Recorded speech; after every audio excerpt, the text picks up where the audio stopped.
Okay, so the points that my opponent made were all faulty arguments.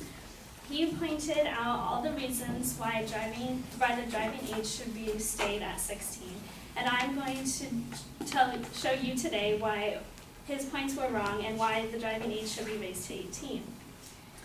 He first stated that age has nothing to do with being a good driver, that practice and responsibility do.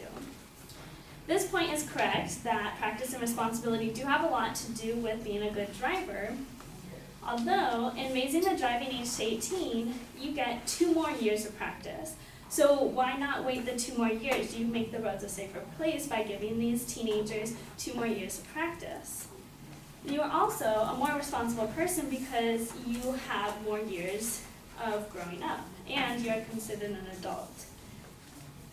Also, according to the USA Today, the new brain research suggests that a separate factor is just as crucial as gaining more experience, which is maturity. A new 17 to 18-year-old driver is considered safer than a new 16-year-old driver. He also stated that at age 16, the roads would be a safer place if they simply listened to the rules of the road. That is true, but 18-year-olds would be better suited to follow these guidelines. His second point he made was that some 16-year-olds need to get to and from work. Although only a small population of teens, age 16-year-olds, work.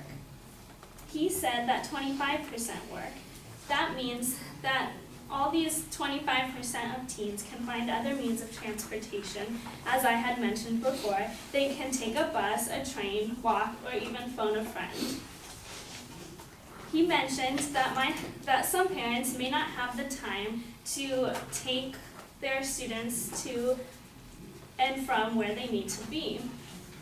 Although, if the driving age was changed to 18, they would not know any difference because if they have been taking their children around their whole lives, 2 more years would not make a big difference if they're saving lives.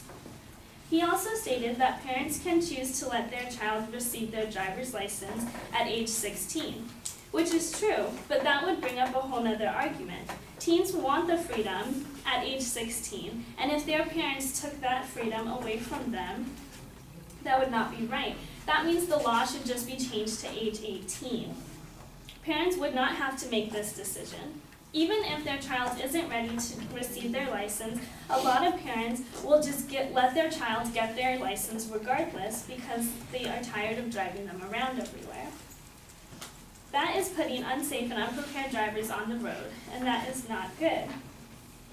Another point that was offered was that insurance companies and car dealerships would lose a lot of money. This is a false statement. This is a false statement because these companies and businesses would not be losing the money, simply just putting it off for another 2 years.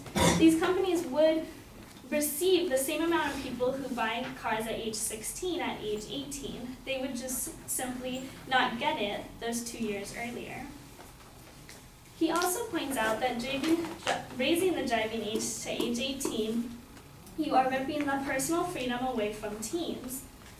Teens do not think about the possibility that instead of ripping their freedom away from them, they could simply have their life ripped away from them. By waiting until you are 18 years of age, you can be a safer driver and less deaths are reported on the roads. According to Lisa Darwin, raising the driving age to 18 would benefit the society as a whole. This is true because more teens would be alive and the roads would be a safer place.